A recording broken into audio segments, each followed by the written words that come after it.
जय हिंद दोस्तों। तो आज हम देखेंगे अपने द्विघात समीकरण के छूटे हुए कुछ प्रश्नों को। और आज हम सिर्फ ये डिसाइड करेंगे कि कौन सा जो प्रश्न है वो महत्वपूर्ण होने वाला है, कौन सा नहीं होने वाला है। ठीक है। एक सवाल कभी कभी पूछता है यहाँ से, जैसे कि गुणनखंड विधि से रिलेटेड 2 नंबर का, वो आप देख लेंगे। और 4.2 से, जैसे कि मान लीजिए कि कोई रूट वाला आपसे दे दिया, जैसे कि 4.2 का एक सवाल है कि गुणनखंड विधि से निम्न द्विघात समीकरणों के मूल ज्ञात कीजिए। तो जैसा कि हम देख रहे हैं कि एक सवाल है रूट से रिलेटेड। तो ये सवाल है प्रश्नावली 4.2 का पहला का तीसरा, है ना। तो इसको देखेंगे कि रूट में है √2x² है, प्लस में है 7x और प्लस में है 5√2 बराबर 0। अच्छा, बहुत सारे स्टूडेंट क्या करता है कि रूट देख कर डर जाता है और क्या करता है कि उसको जो है वो गुणनखंड विधि से बनाने से डरता है, सोचता है कि गलती हो जाएगा, ये रूट वाला नहीं करने आता है, तोड़ने नहीं आता है। तो ऐसा कुछ नहीं है। ठीक है, आपको बेसिकली करना ये है कि जो नियम आपको बताया गया है सिर्फ उसी नियम को फॉलो करना है और बाकी प्रश्न अपने आप जो है हल होते चला जाएगा। ठीक है।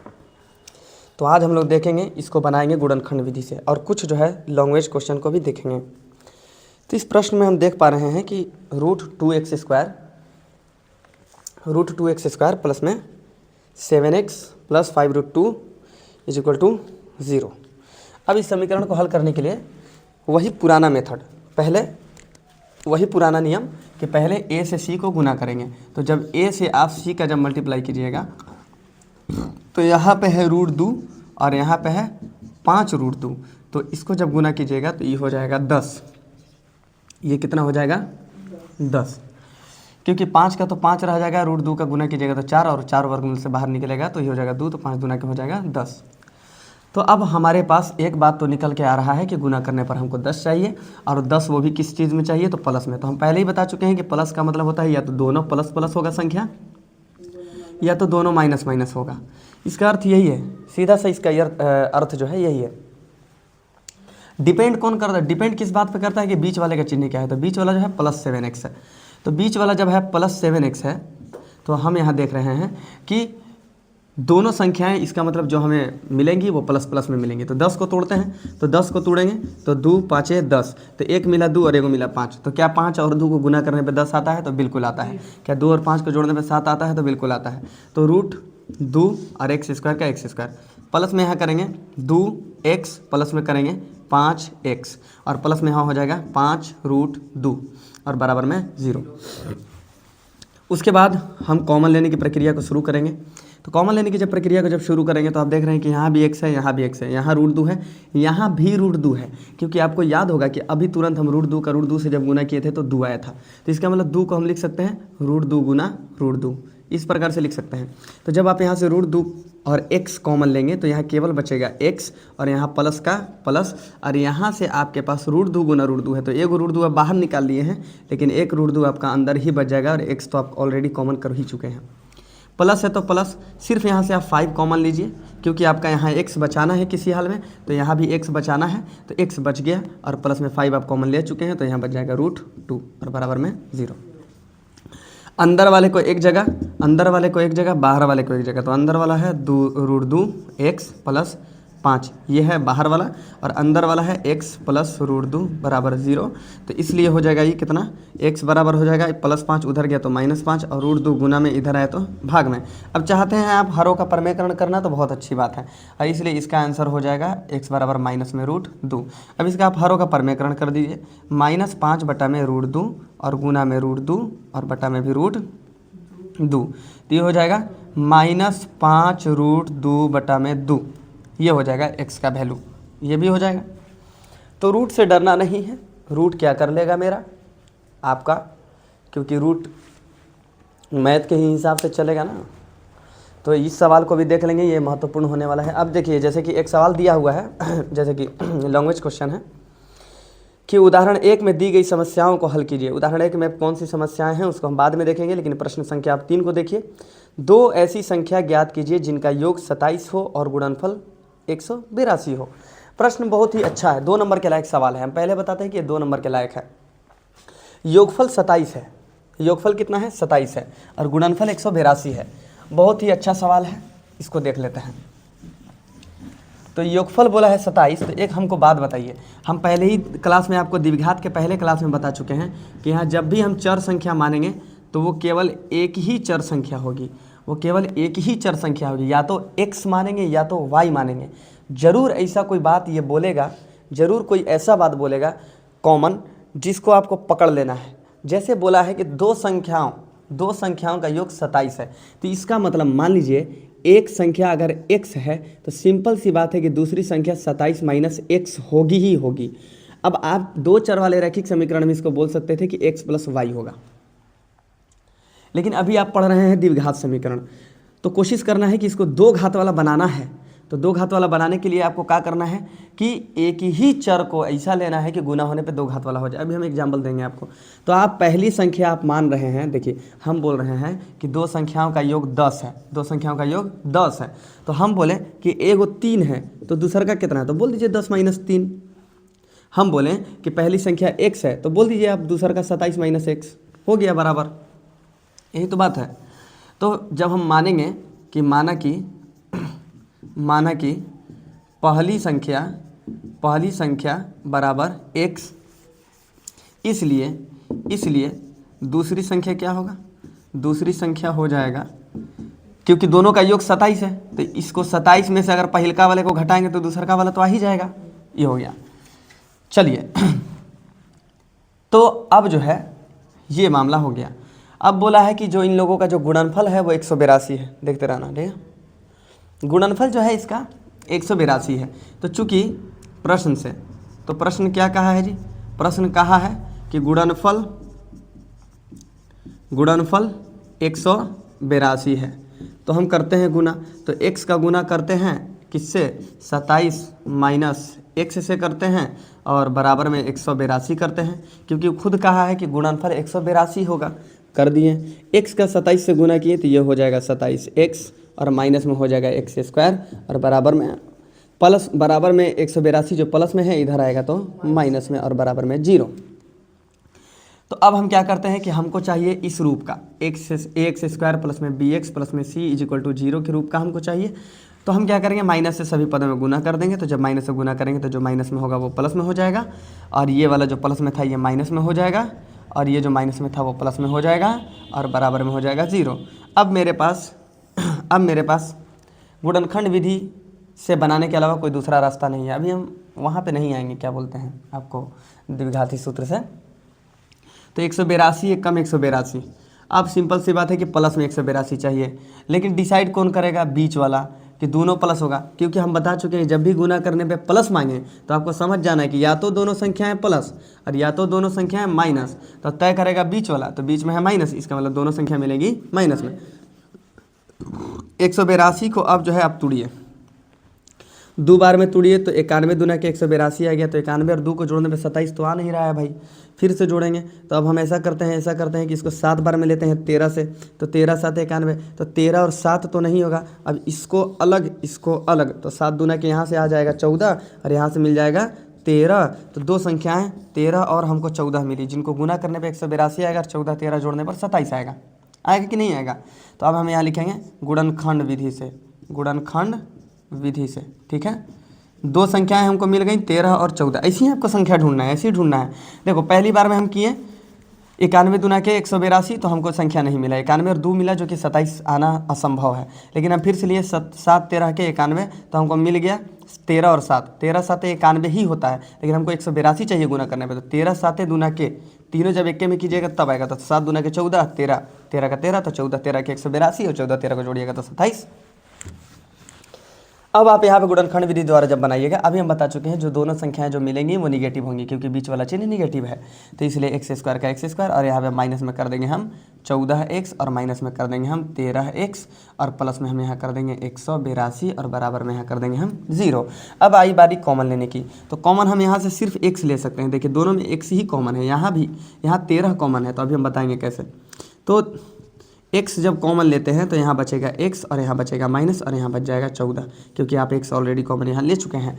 अब यहाँ आपको ऐसा कॉमन लेना है कि केवल x बचे, तो यहाँ से आप क्या कॉमन लीजिएगा, -13।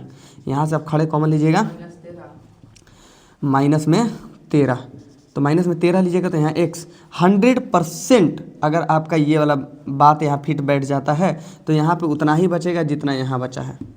ये दोनों समान आएगा, हर बार इक्वल आएगा और बराबर में 0। अब करके इसे देख लीजिएगा। अरे भाई अभी हम कहे थे 182 को जब गुना करेंगे तो सॉरी 182 को जब तोड़ेंगे तो 13 गुना 14 आएगा, 13 गुना 14 आएगा। तो भाई तुम 13 तो कॉमन ले चुके हो, तो बचेगा क्या, 14। चलिए कॉमन ले चुके हैं, अंदर वाला एक जगह बाहर वाला एक जगह। बाहर वाला होता है x माइनस 13 बराबर में 0 और अंदर वाला होता है x माइनस 14 बराबर में 0। ठीक है, तो इसलिए यहाँ x बराबर में हो जाता है 13 और x बराबर में हो जाता है 14। अतः दोनों संख्याएं कौन सी हैं, अतः दोनों संख्या 13 और 14 है, 13 और 14 है। ठीक है, अब कर लीजिए 13 14 को जोड़िएगा 27 आएगा, 13 14 को गुना कीजिएगा तो 182 आएगा। इस प्रकार से आपके परीक्षा के दृष्टिकोण से जितने भी महत्वपूर्ण प्रश्न हैं हम उन्हें सॉल्व करवा रहे हैं। और याद रखिएगा कि जितना भी हम बता रहे हैं मैथ में जितना भी हम आपको इम्पोर्टेंट बता रहे हैं आपका उससे कुछ भी अलग नहीं होने वाला है। अब ये बात हम इसलिए नहीं बोल रहे हैं कि एकदम मतलब हम आत्मज्ञानी हैं, हमको तो सब पता है, बिहार बोर्ड क्या पूछने वाला है, ऐसा कुछ नहीं है। होता यह है कि जब आदमी पढ़ाता है, पढ़ाते पढ़ाते एक्सपीरियंस हो जाता है उस मामले का कि कौन सा प्रश्न कहाँ से महत्वपूर्ण होने वाला है। एक और सबसे महत्वपूर्ण बात कि आदमी पछताता है बाद में जब अच्छी चीज़ों को जब खो देता है। तो जब अभी आप ये प्रश्न जब नहीं देखिएगा, बाद में आप देख पाइएगा, अरे ये वाला सवाल हम देख चुके होते तो काश मेरा बन गया होता। यही सब सवाल पूछेगा, क्योंकि बिहार बोर्ड में जो प्रश्न जो सेट करने वाले जो लोग होते हैं वो आसान सवाल देकर बच्चे को उलझाना चाहते हैं। ठीक है, प्रश्न बहुत ही आसान दिया जाएगा लेकिन आपको थोड़ा सा घुमा दिया जाएगा। जैसे कि गुणनखंड विधि ही है, ये चाहता तो वो डायरेक्ट ये दे सकता था, ये डायरेक्ट वो समीकरण दे सकता था, लेकिन उसने नहीं दिया, घुमा के दिया। तो घुमा के दिया तो लोग घूमो फिर। तो इसी प्रकार से बहुत सारे ऐसे प्रश्न हैं जो हम आपको बताएंगे कि कौन महत्वपूर्ण है। कुछ को हल कराएंगे, कुछ को नहीं कराएंगे, क्योंकि हमको अच्छे से पता है कि अभी तक किसी का मैथ बाकी नहीं होगा कि वो असरा में होगा, अरे चलो अब यूट्यूब से पढ़ते हैं, अब हम मैथ शुरू करते हैं। ऐसा कुछ नहीं है, बाकी किसी का नहीं होगा, बस वो रिवीजन के लिए देखता होगा।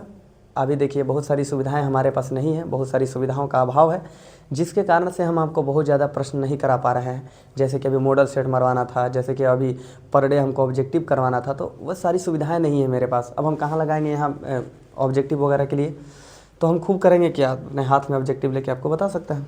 चलिए आगे हम ऐसे प्रश्नों को देखते हैं। अब देखिए बोला है कि एक समकोण त्रिभुज की ऊंचाई इसके आधार से 7 सेंटीमीटर कम है, यदि कर्ण 13 हो तो अन्य 2 भुजाएं ज्ञात कीजिए। देखिए ऐसे ही सवाल आपसे पूछेंगे, ऐसे ही सवाल आपसे पूछेंगे। जैसे कि एक कुटीर उद्योग एक दिन में बर्तन का निर्माण करता है। एक दिन यह देखा गया कि प्रत्येक नग के निर्माण की लागत उस दिन के निर्माण किए गए बर्तनों की संख्या के दुगने से 3 अधिक है। तो यदि उस दिन कुल निर्माण लागत 90 रुपये थी तो निर्मित बर्तनों की संख्या और प्रत्येक नग की लागत ज्ञात कीजिए। देखिए 2 नंबर वाले में इतना लंबा सवाल नहीं पूछेगा, ऐसा ही सवाल पूछेगा। हालांकि फिर भी देखिए हम कुटीर उद्योग वाला आपको बता देते हैं, कुटीर उद्योग वाला, और अभी हम एक समकोण त्रिभुज वाला भी आपको समझा देते हैं। सुनिए बोर्ड की तरफ देखिए, हम समझा देते हैं, द्विघात समीकरण हम बना देते हैं, गुणनखंड विधि द्वारा इसको हल कर लीजिएगा। ठीक है, देखिए प्रश्न क्या है।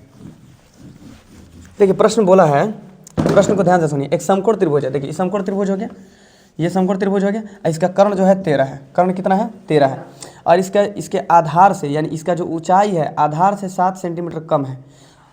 ऊंचाई आधार से 7 कम है, तो आधार कुछ होगा तब तो ऊंचाई 7 कम होगा। तो अब आप आइएगा पाइथागोरस के पास। पाइथागोरस जब समकोण बात कर दिया तो पाइथागोरस चचा के पास आना है और पाइथागोरस चचा से बोलना है कि चचा कर्ण स्क्वायर बराबर लंब स्क्वायर प्लस आधार स्क्वायर, यही फॉर्मूला है आपके काम का। बुझा गया? तो आपको बस यही करना है। तो आपको करना कुछ नहीं है, आपको करना है कर्ण का स्क्वायर बराबर लंब का स्क्वायर प्लस में आधार का स्क्वायर। बस इसी फॉर्मूले पर ये तीनों को पटक देना है। तो कर्ण कहेगा हाँ जी हम हैं 13 के स्क्वायर, ये कहेगा हाँ जी हम हैं x माइनस 7 के स्क्वायर, और ये कहेगा हाँ जी हम हैं x के स्क्वायर। बस इसी के फॉर्मूला के बेसिस पे तोड़िए और तोड़ने के बाद आपको यहाँ से कुछ मिलेगा और वो बनेगा द्विघात समीकरण और आपको तोड़ने के बाद एक समीकरण को गुणनखंड विधि द्वारा हल कर देना है। जैसे अभी हम तोड़ देते हैं जल्दी से, हम इसको उलट देते हैं। देखिए इसको जब तोड़ेंगे तो ए स्क्वायर प्लस में बी स्क्वायर माइनस में 2ab ये हो गया आपका, सॉरी 777 ये हो गया, और प्लस में एक्स स्क्वायर को तोड़ेंगे तो एक्स स्क्वायर और बराबर में 13 का स्क्वायर करेंगे तो 169 हो जाएगा। जब एक्स स्क्वायर को कहाँ गया, एक्स स्क्वायर को जब आप तोड़िएगा जोड़िएगा तो ये हो जाएगा अपना 2x स्क्वायर और माइनस में हो जाएगा 7 दूना के 14 तो 14 है x और ये प्लस 49 यहाँ पे आप लिख दीजिए 10 का 10 और यहाँ प्लस में 169 इधर आया तो माइनस में 169 बराबर में 0। अब आप इसको इसमें से घटा लीजिए तो ये हो जाएगा 2x स्क्वायर और माइनस में 14x और माइनस में 100 हो जाएगा 20 और बराबर में 0। अब देखिए कभी कभी होता क्या है, स्टूडेंट को पता होता है कि हम इस समीकरण को छोटा कर सकते हैं लेकिन वो नहीं करता है। अब आप देख रहे हैं कि ये भी 2 का पहाड़ा है, ये भी 2 का पहाड़ा है, ये भी 2 का पहाड़ा है, तो सभी पदों में 2 से भाग मार दीजिए। चल रहा है ना जी? तो सभी पदों में आप क्या कीजिए 2 से भाग मार दीजिए। तो जब 2 से भाग मारिएगा तो इस रियल इक्वेशन बन जाएगा एक्स स्क्वायर और माइनस में बन जाएगा 7x और ये माइनस में बन जाएगा 60 इज इक्वल टू 0। ये हो गया कि नहीं हो गया? अब जब ये समीकरण हम छोटा कर दिए तो कितना आसान हो गया। अरे गुना करने पर 60 चाहिए तो हो तो गया भाई, 12 5 60, 12 5 60, लो जी मिल गया संख्या 12 और 5, 12 में से 5 को घटाएंगे तो 7 आ जाएगा, खेल खत्म हो गया, 7 है ना। तो इस तरीके से आप सवाल को हल कीजिए, ये हो गया आपका हल। अगर जिन लोगों को बनाना है ये अच्छे से इसको उतार लेंगे, स्क्रीनशॉट ले लेंगे, इसको हल कर लेंगे, ठीक है। हल देख लीजिएगा कितना है। चलिए हम आगे देखते हैं कुटीर उद्योग वाला। कुटीर उद्योग वाला भी सवाल बहुत ही आसान है, हम वो भी समझा के छोड़ देते हैं आपको। हालांकि कुछ इसमें है नहीं। एक कुटीर उद्योग एक दिन में कुछ बर्तनों का निर्माण करता है। जे दिन कह दिया कुछ बर्तन तो हम कहेंगे x बर्तन का निर्माण करता है। एक विशेष दिन यह देखा गया कि प्रत्येक नग की निर्माण की लागत ठीक है रुपयों में उस दिन के निर्माण किए गए बर्तनों की संख्या के दुगने से 3 अधिक है। उस दिन के बर्तनों की संख्या के दुगने से 3 अधिक है। उस दिन के निर्माण किए गए बर्तनों की संख्या के दुगने से 3 अधिक है। लो जी हम इसको एकदम बढ़िया से एकदम तोड़ दिए। तो अब आप मेरी बात को ध्यान से समझिएगा, कहा गया कि जितना भी बर्तन निर्माण किया जाएगा तो लागत कितना होगा, उसी निर्माण किए गए बर्तन के दुगने से 3 अधिक रुपया। तो मतलब कहने का, अगर मान लीजिए हम एक दिन में 5 को बर्तन निर्माण करते हैं तो इसका मतलब उस दिन की लागत कितनी है, 5 दूना के 10 प्लस 3 है ना। ये है रुपया कुल, है ना। देखिए अब समझ गए आप बात को। तो बर्तन की संख्या के दुगने से 3 अधिक थी यदि उस दिन की कुल निर्माण लागत 90 रुपये थी। ये बता भी रहा है कि देखिए कुल निर्माण लागत इतनी है, कुल निर्माण लागत 90 रुपया है। तो कुल निर्माण लागत आप कैसे निकालिएगा, बर्तनों की संख्या गुना कुल मूल्य से निकालिएगा। तो इस प्रकार से आप देखेंगे कि यहाँ पे आपको एक द्विघात समीकरण प्राप्त होगा जिसको आप हल करेंगे। अब हम आपको बताते हैं। चलिए तो हम मान लेते हैं कि उस दिन जो बर्तनों की संख्या जो निर्माण की गई थी वो थी x। वो कितने बर्तन थे, x बर्तन, ठीक है। तो यहाँ सवाल बोला है कि एक कुटीर उद्योग एक दिन में कुछ बर्तन का निर्माण करता है। एक विशेष दिन यह देखा गया कि प्रत्येक नग की निर्माण लागत, एक नग की निर्माण लागत, एक बर्तन की निर्माण की लागत जो है उस दिन बने हुए बर्तनों की संख्या के दुगने से 3 अधिक है। तो ये पता ही कहा है एक बर्तन, यह है एक बर्तन का लागत। अब हमको एक बात बताइए, और कुल लागत है 90 रुपया, सिंपल सी बात है। अगर हम आपको बोलते हैं कि आपने उस दिन 40 पेन बनाया, या एग्जाम्पल लेते हैं जैसे आपने उस दिन 10 पेन बनाया, तो एक पेन की कीमत कितनी है, एक पेन की कीमत है उसके दुगने से 3 अधिक, तो 10 दूना के 20 और 30 से। अब कुल हम बोल रहे हैं कि 230 रुपया लगा है, तो सिंपल सी बात है कि आपने इसको और इसको गुना किया होगा। एक बर्तन की लागत में कुल बर्तनों की संख्या से आप क्या करेंगे, गुना करेंगे, तो आपको कुल मूल्य प्राप्त होगा। फिर से एक बार हम समझा देते हैं क्योंकि पेचीदा सवाल है। हमने इस दिन टोटल इतने बर्तन बनाए और एक बर्तन की लागत उस दिन बनाए गए बर्तनों की संख्या के दुगने से 3 अधिक थी एक बर्तन की कीमत। तो एक बर्तन की कीमत में जब आप कुल बर्तनों से जब गुना करेंगे तब तो मूल्य निकलेगा टोटल। ये हो गया, x से x में गुना किए तो अच्छा इसको ऐसे कर लेते हैं, देखिए एक बार में कर देते हैं। ये हो गया 2x, तो 2x से x में करेंगे तो ये हो जाएगा 2x स्क्वायर, और प्लस में इसको गुना करेंगे तो ये हो जाएगा 3x, और प्लस में 90 उधर आया तो माइनस में 90 और बराबर में 0। अब आप यहाँ से निकाल लीजिएगा। हो सकता है कि एक मान आपका निगेटिव आए, एक मान आपका पॉजिटिव आए, तो जो पॉजिटिव वाला जो आंसर आता है वही मान्य होता है। ये आपका 4.2 ये एक्सरसाइज खत्म हो चुका है। अब हम आते हैं 4.3 में। 4.3 में जो सबसे जो पहला सवाल होता है वो होता है पूर्ण वर्ग बनाने की विधि से रिलेटेड, जो कि हम आज तक हम इस सवाल को देखेंगे कि बहुत कम पूछा है, बहुत कम पूछा, तो इसमें माथापेची करने से कोई फ़ायदा नहीं है। चुपचाप इसको द्विघाती सूत्र से बना लीजिए, वही आपका हल है, ठीक है। इसमें ज़्यादा आप दम मत दीजिए। हाँ, और देखिए यहाँ भी जो है, यहाँ भी आयु से रिलेटेड सवाल आ गया। 3 वर्ष पूर्व रहमान की आयु, 3 वर्ष पूर्व रहमान की आयु का व्युत्क्रम और अब से 5 वर्ष पश्चात आयु के व्युत्क्रम का योग 1/3 है, तो उसकी वर्तमान आयु ज्ञात कीजिए। देखिए सवाल है कि 3 वर्ष पूर्व रहमान की आयु का व्युत्क्रम अब से 5 वर्ष पश्चात, 5 वर्ष पश्चात आयु के व्युत्क्रम का योग। अरे भाई उसकी मानो ना वर्तमान आयु x वर्ष है, मानो ना कि उसकी वर्तमान आयु कितनी है, x वर्ष है, तो 3 वर्ष पश्चात का व्युत्क्रम, तो 3 वर्ष पश्चात, तो x माइनस में 3, ये हो गया 3 वर्ष पश्चात। पश्चात बोला है ना, नहीं पूर्व, ठीक है हम लिखे, ठीक है बोल गलत रहे हैं। तो 3 वर्ष पूर्व, अब इसका उल्टा करोगे व्युत्क्रम, तो 1/x माइनस 3 प्लस, फिर क्या बोला है 5 वर्ष पश्चात, 5 वर्ष पश्चात के आयु का व्युत्क्रम। तो पहले तो ये हो गया 5 वर्ष पश्चात, मतलब x, ये चाहता तो देखिए क्या कर रहा है, ये चाहता अगर तो चुपचाप आपसे कह देता कि 3 वर्ष पूर्व और 5 वर्ष पश्चात के आयु का गुणनफल इतना है, लेकिन वो कह दिया व्युत्क्रम, मतलब अब आपको उल्लू बना रहा है। अब आपको कह रहा है कि व्युत्क्रम करो, और जब तुम करोगे तो ये कितना आएगा, अच्छा हम इसको मिटा देते हैं, ये आएगा 1/3। लो जी, ये है सवाल। अब आपको क्या करना है, बटा पर का जोड़ बनाना है। अब बटा पर का जोड़ वही बना पाएगा जिसको चर संख्याओं का जोड़ पता होगा, सिंपल सी बात है, जिसको पता होगा वो बना पाएगा। यही सब तो सवाल है जो दिमाग लगाने वाला है। तो अब जब आप इसका बटा पर का जब आप जोड़ बनाइएगा तो यहाँ से देख रहे हैं आप कि इसका एलसीएम हो जाएगा x माइनस 3,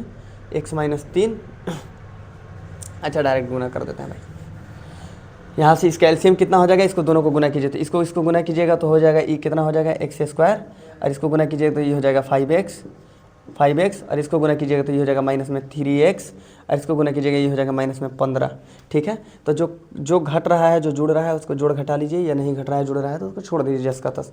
ठीक है, तो आप इसको देख रहे हैं कि ये हो गया x², 5x में से 3x गया तो बचा गया प्लस में 2x और माइनस में 15, ये हो गया इसका एलसीएम। तो ये हो जाएगा x² और प्लस में हो गया 2x और माइनस में हो गया 15, ये हो गया एलसीएम। जब आप इससे इसको कटाइएगा तो ई वाला बचेगा, इसको कहिएगा x प्लस में 5। ठीक है, और यहाँ प्लस का चिन्ह है इसलिए आप यहाँ क्या दीजिएगा जी, प्लस दीजिएगा। जब आप इससे इसको कटाइएगा तो ये वाला बचेगा, ये हो जाएगा x माइनस 3, और बराबर में आपके कितना है जी, 1/3। कैलकुलेशन कीजिए, x और x जुड़ेगा, एक जाति वाला है तो जुड़ेगा, तो ये हो जाएगा कितना 2x, 5 में से 3 जाएगा तो कितना बचेगा 2x प्लस 2, गुना नहीं है याद रहे यहाँ प्लस है, तो इसलिए आपको इस बात को ध्यान में रखना है।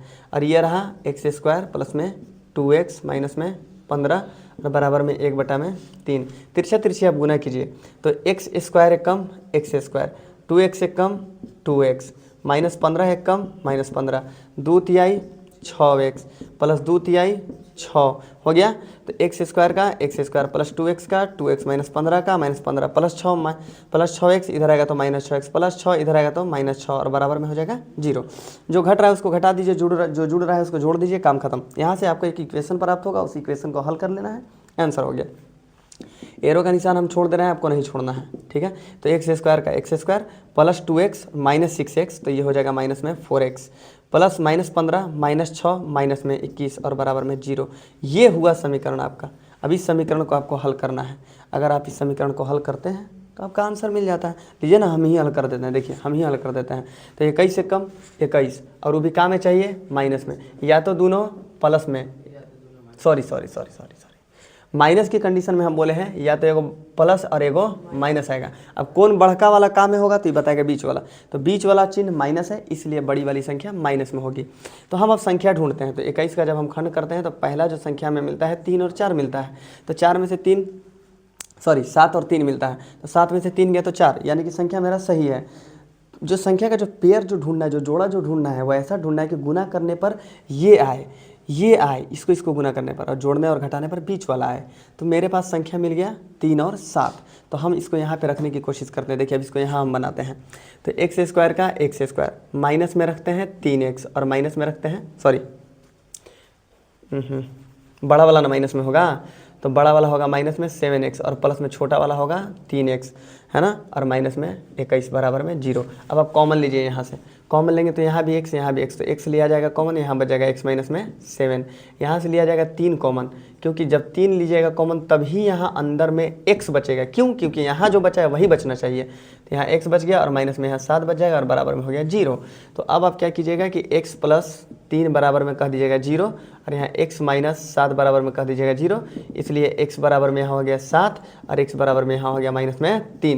तो ध्यान रहे आयु कभी भी निगेटिव नहीं होती है, तो इसलिए ये हो जाएगा अमान्य। ये क्या हो जाएगा? अमान्य। इसलिए आयु कभी भी निगेटिव नहीं होती है, आयु जब भी होती है पॉजिटिव होती है। आयु जब भी होती है पॉजिटिव होती है। तो आपको ध्यान रखना है कि हमने आयु को पॉजिटिव वाले को मान्य कह दिया और बाकी को अमान्य कह दिया। इसी प्रकार से जब आप देखेंगे सवालों का सिलसिला आगे चलता है तो आप प्रश्न संख्या 3 को जब देखेंगे, प्रश्न संख्या 3 को, तो 3 जो है आपका इसी प्रकार का प्रश्न है, क्योंकि उसमें भी बटा पर करके दिया है। तो जो ये बना लिया, जो यहाँ तक ये वाला जो हल कर लिया, वो प्रश्न संख्या 3 को आराम से बना लेगा। हम तो चौथा डायरेक्ट बना दिए। अब पांचवा सवाल है कि एक क्लास टेस्ट में शेफाली के गणित और अंग्रेजी में प्राप्त किए गए अंकों का योग 30 है। फिर से वही बात। अभी थोड़ी देर पहले आप दो संख्याओं का योग जाने थे। दो संख्याओं का योग जाने थे ना, कि एक संख्या 27 है तो दूसरी संख्या, दो संख्याओं का योग 27 है। तो बताइए संख्या कौन सी थी? 13, 14 जो आंसर आया था अभी थोड़ी देर पहले। तो आप जब उसे ध्यान से देखते हैं तो हमने क्या माना था कि पहला जो संख्या था वो x था और दूसरा जो संख्या था वो 27 माइनस में x था। उसी प्रकार से आप यहाँ देखते हैं कि क्लास टेस्ट में शेफाली ने गणित और अंग्रेजी में प्राप्त किए गए अंकों का योग 30 है। तो सिंपल सी बात है कि जब दोनों का योग 30 है तो यानी कि पहले अगर उसे किसी में x प्राप्त हुआ है तो दूसरे में 100% कि 30 माइनस x प्राप्त हुआ होगा। यदि उसको गणित में 2 अंक अधिक और अंग्रेजी में 3 अंक कम मिले होते, सुनिएगा ध्यान से, यदि उसे गणित में 2 अंक अधिक और अंग्रेजी में 3 अंक कम मिले होते तो उनके अंकों का गुणनफल 210 होता। बस यहीं से हल है। सुनिए, हमने कहा कि शेफाली को जो कुल अंक मिला, कुल अंक वो कितना था? 30 अंक मिला, जिसमें कौन सा था? मैथ और इंग्लिश, है ना, हो, यानी गणित और अंग्रेजी में, दोनों में। तो हम मान लेते हैं कि गणित में उसे x अंक मिला। तो सिंपल सी बात है कि इसमें से ई वाले को घटाएंगे तो अंग्रेजी वाला बचेगा। तो लीजिए जी, हमने मान लिया, है ना। तो प्रश्न से आइए, तो प्रश्न क्या बोल रहा है? तो प्रश्न कहता है कि यदि गणित में 2 अंक अधिक मिले होते, यदि मान लीजिए गणित में 2 अंक अधिक मिले होते हैं और अंग्रेजी में 3 अंक कम मिले होते हैं, तो लीजिए जी 30 माइनस x माइनस 3, अगर उसे इतना मिला होता तो इन दोनों का गुणनफल 210 होता। ये बोल रहा है, प्रश्न खुद बोल रहा है। तो करो ना भाई, तो x प्लस में यहाँ 2 आ गया, इसको गुना करो, ये बच जाएगा 27 माइनस में x, क्योंकि 30 में से तो 3 गया, तो यहाँ पे बच जाएगा 27 माइनस में x और बराबर में बच जाएगा 210। अब आप इसे गुना कीजिए, तो अब आप x से 27 का गुना कीजिएगा तो आ जाएगा 27x, x का माइनस x से कीजिएगा तो आ जाएगा माइनस x स्क्वायर, 2 का 27 से कीजिएगा तो प्लस में आ जाएगा 54 और 2 का माइनस x से कीजिएगा तो माइनस में 2x और बराबर में 210। ठीक है, मेरी बात को ध्यान सुनिएगा। अभी आपको बकाना नहीं है। 27x minus x square plus, अच्छा एक मिनट, 27 में से 2 जाएगा ना, x वाला घट रहा है ना, घटाइए, तो ये बच जाएगा माइनस एक्स स्क्वायर और प्लस में बच जाएगा 25x और प्लस में बच जाएगा 54 और माइनस 200 प्लस 210 इधर आ जाएगा तो माइनस में 210। ये हो गया आपका। अब थोड़ा सा ध्यान दीजिए, माइनस एक्स स्क्वायर का एक्स स्क्वायर प्लस में 25x का 25x। अब 210 में से आप जब 54 घटाइएगा तो कितना बच जाएगा, 146, है ना जी।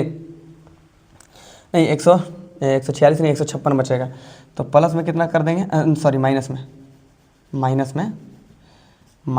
156, है कि नहीं है। तो जब आप इतना कर लिए तो बराबर में 0 दे दीजिए। और दूसरी बात कि माइनस से जब आप गुना करेंगे तो वही वाला हाल, क्योंकि हमने बताया था कि इसका जो इक्वेशन का जो स्वरूप होता है एक्स स्क्वायर प्लस में बी एक्स प्लस में सी होता है और बराबर में 0 होता है। तो अब आप माइनस से जब गुना कीजिएगा तो ये आ जाएगा एक्स स्क्वायर माइनस में 25x और माइनस में प्लस में 156 बराबर में 0। अब ढूंढिए संख्या, 156 को तोड़िए, 56 को तोड़िए 156 को, कि कितना आ रहा है। ठीक है, चलिए अब हम अगले प्रश्न की तरफ चलेंगे, क्योंकि यहाँ से अभी जो आपको अंक जो मिलेगा x का, आपको 2 गो अंक मिलेगा, 2 गो अंक मिलेगा आपको। कोई एक गो मान लेना है, दोनों सही होगा, दोनों सही होगा। आप अगर इसको भी मानिएगा तो भी सही होगा, क्योंकि उस कंडीशन से ये प्रश्न ही किया है कि आपको उतना मानना पड़ेगा। अब प्रश्न में क्वेश्चन में आप देख लीजिए कि क्या दिया है। ठीक है, आंसर शीट में आप देख लीजिए कितना दिया है। आज हमारा गजब हो रहा है भाई, नींद सा लग रहा है, इस वजह से जो है घूम रहा है दिमाग। हम अभी आपको 6ठा सवाल करवाने वाले हैं, 7वां करवाने वाले हैं। इसी प्रकार से हम आपको बताएंगे कि कौन सा सवाल इंपॉर्टेंट। इसको देख लीजिएगा, यहाँ से इक्वेशन उतार लीजिएगा और आ जाएगा। चलिए हाँ जी, तो अब हम अगले सवाल की तरफ आते हैं।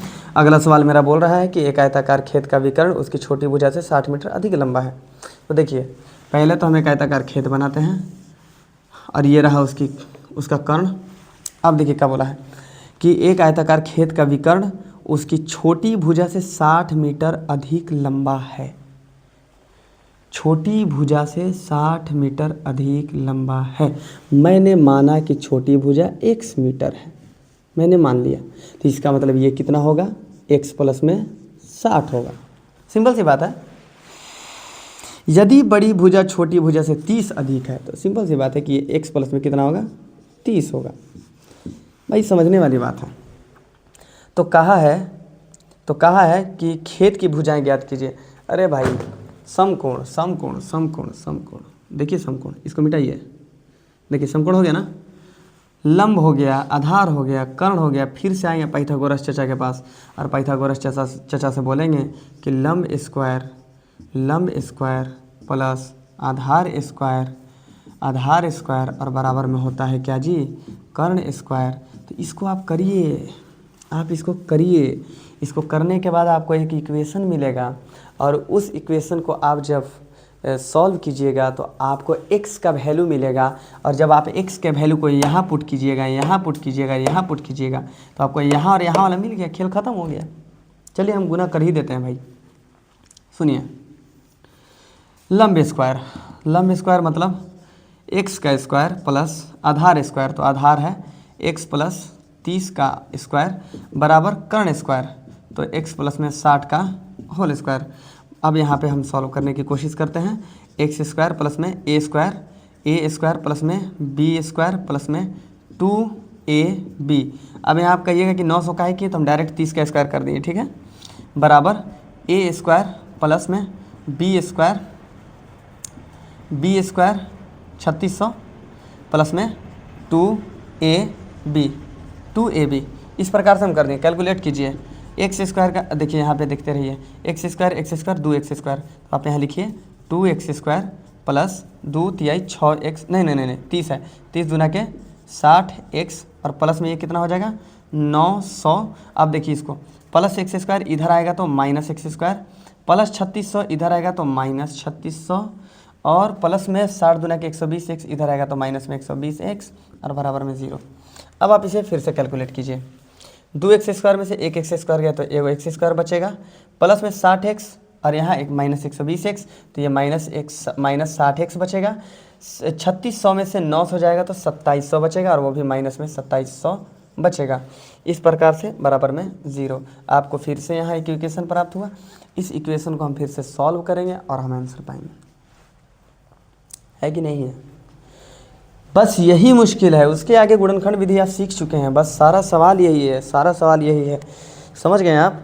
तो इस प्रकार से आप जो है अगले सवाल को देखते चले जाएंगे। और रह गया बात बहुत भारी भारी सवाल, तो यहाँ से बहुत कम सवाल पूछता है। हालांकि हम अभी प्लान में आज हम प्लान में थे कि जो है आपको समांतर श्रेणियाँ शुरू कर दिया जाए, क्योंकि हमने ज़्यादा दिन खींच लिया इसमें। तो हम उम्मीद करते हैं कि आप इसको कंप्लीट कर लीजिएगा। हम आगे का प्रश्न छोड़ रहे हैं, और छोड़ने का वजह ये है कि आगे हम देख पा रहे हैं कि 2 नंबर से ज़्यादा का कोई सवाल इसके आगे आपसे नहीं पूछ सकता। एक सवाल इंपॉर्टेंट है, प्रश्न संख्या 11, जो बहुत बार पूछा है कि 2 वर्गों के क्षेत्रफल का योग 468 मीटर स्क्वायर है। यदि उनके परिमापों का अंतर 24 मीटर हो तो दोनों वर्गों की भुजाएं क्या होंगी। देखिए क्या बोला है कि उनके परिमापों का अंतर आपके सामने दे दिया है 24 मीटर हो तो दोनों वर्गों की भुजाएं क्या होंगी, और दोनों क्षेत्रफल का अंतर दिया है 468 मीटर स्क्वायर। तो आपको बेसिकली करना क्या है कि सिंपल सी बात है कि यहाँ पे परिमाप का अंतर दिया है, तो आपको कुछ ना कुछ पहले तो भुजा मानना पड़ेगा कि भुजा क्या है, दोनों वर्गों की भुजाएं माननी पड़ेंगी। और मानने के बाद उनके हिसाब से क्षेत्रफल और परिमाप के बीच में संबंध स्थापित करना पड़ेगा। उस तरीके से आपका सवाल हल हो जाएगा। ठीक है, ये सवाल प्रश्न संख्या 11 देख लेंगे आप लोग। और कल से हम लोग शुरू करने वाले हैं समांतर श्रेणी। हम लोग समांतर श्रेणी शुरू करेंगे। और एक सवाल जो सबको लगता होगा कि बहुत ज़्यादा इम्पोर्टेंट होगा, जैसे कि रेलगाड़ी एक समान चाल से 360 किलोमीटर की दूरी, चाल दूरी समय, जिसको आता होगा चाल दूरी समय बना लेगा। नहीं आएगा बताइएगा, हम बना देंगे, ठीक है, कोई बड़ा मसला नहीं है।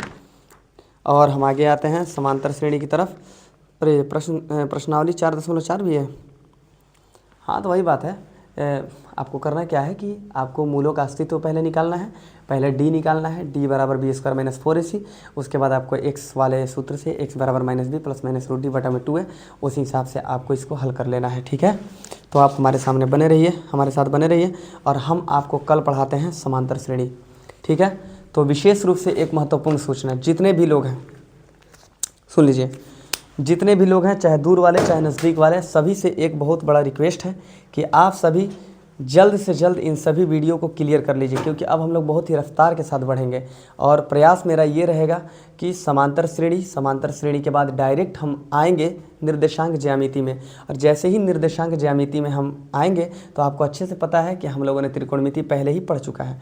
ठीक है, हम लोगों ने पहले ही पढ़ लिया है त्रिकोणमिति को, और जब त्रिकोणमिति पढ़ लिया है तो हम लोग आएंगे त्रिकोणमिति के अनुप्रयोग में। तो हमारे साथ बने रहिए और हम आपको सारा का सारा जो है रिवीजन करा देंगे। ठीक है, जय हिंद दोस्तों, आज के लिए इतना ही।